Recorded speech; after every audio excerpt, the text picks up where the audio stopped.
Hey, you fucking stupid. No, I'm just kidding. Hey guys, I'm making this video to kind of be a bit of a how you say, like a refresher of sorts, because I think it's been like a month and some change since we last played D&D, and the last time we played, a lot was going on. A lot of new characters were thrown into the mix inside of a new place with a whole lot of moving parts.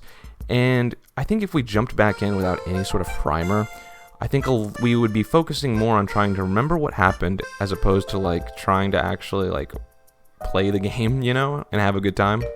So that's what this purpose of this video is for, is a bit of a primer. I'm going to try to keep things brief and short, mainly because I don't want to edit a 10-minute long video, but also because I think the minutiae details are largely unimportant. So for that reason, I'm going to try to paint in broad strokes, alright? This is largely going to be a character recap, but I'm also going to like real quickly kind of like showcase like a physical visualization of the journey so far through the map of Barovia.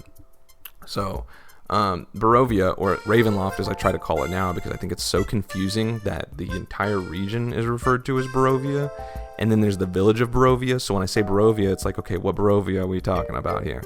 So I'm going to try to like call it Ravenloft as best I can.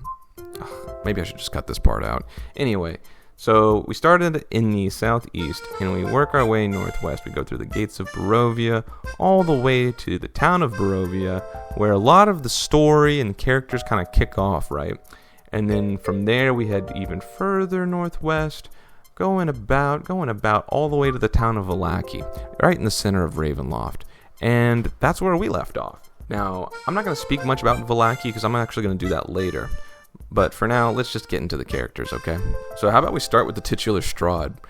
Strahd is a vampire.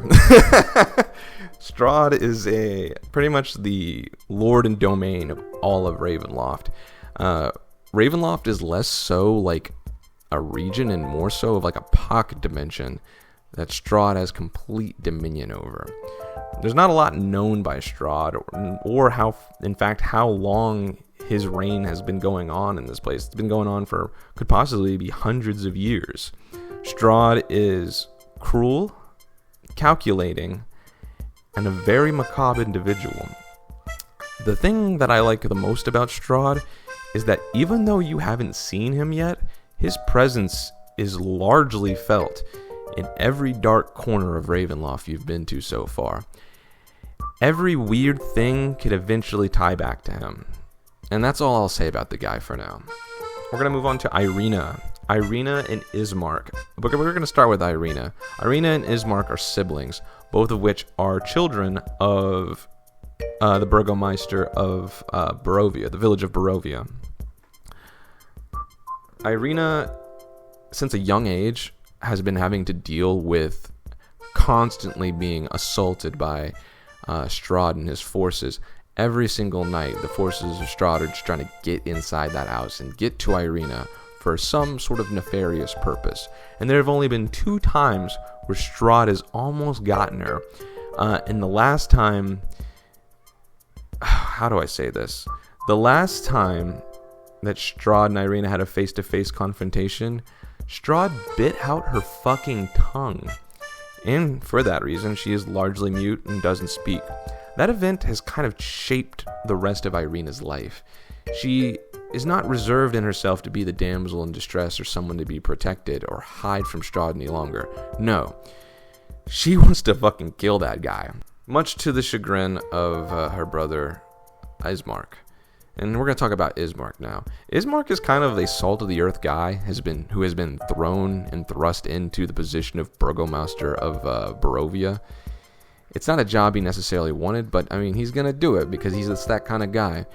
He's largely tolerant of a lot of things, especially the party's like weird shenanigans. But in the party, he recognizes a potential. And for that reason, he trusts the party to escort Irina from the village of Barovia to the city of Vallaki, so that she may be a little bit safer and out of the shadow of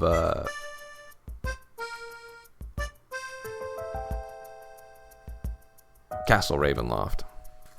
Anyway, who else have we got? Oh yeah, now we're moving on to Eileen the Crow. Eileen the Crow is the leader of the Order of the Feather, a enigmatic, secretive group that resides in Barovia. Not much is known about their doings or why they do what they do. All that is really known is that they have spies and eyes everywhere. Their iconography closely touching on like crows and ravens and stuff like that. So it's safe to assume that if you see a raven or a crow, it's a good chance that the Order of the Feather has their eyes on you, for better or for worse.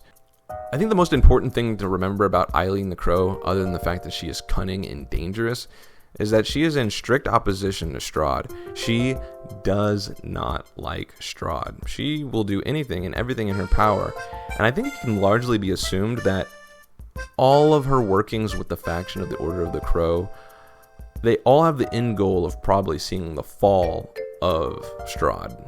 And we're going to leave it at that.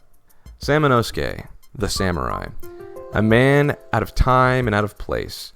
Upon meeting him, he tells the party that he's originally from a place called the Land of the Reeds that is embroiled in internal conflict.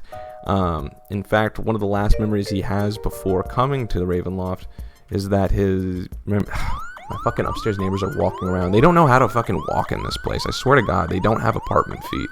One of the last things he recalls before coming to Ravenloft is he was in battle and fell in battle, only to wake up in Ravenloft. Samanosuke ends up being quite the helpful guy, assisting the party any which way he can, and his end goal is to eventually find a way out of Ravenloft. Whether he does or doesn't, well, I guess we're going to find out. Next character would be Rictavio. Rictavio is a character that you probably don't remember, and I honestly wouldn't blame you. Rictavio was in the bar in Vallaki, chilling with Samanosuke. Rictavio claims to be a bard, yet has no musical instrument, and when asked to perform a song at the bar, he declines and gives some sort of phony baloney excuse. I bring up Rictavio because he may or may not be important, depending on your actions. Take that as you will. Now moving on to Baron Vargas Valakovich. That guy, Vargas, is the Burgomeister, mayor of the town of Vallaki. He is a mysterious person, not just to the party, but to pretty much everyone in general. He's very, very reclusive and keeps to himself, and not much is known.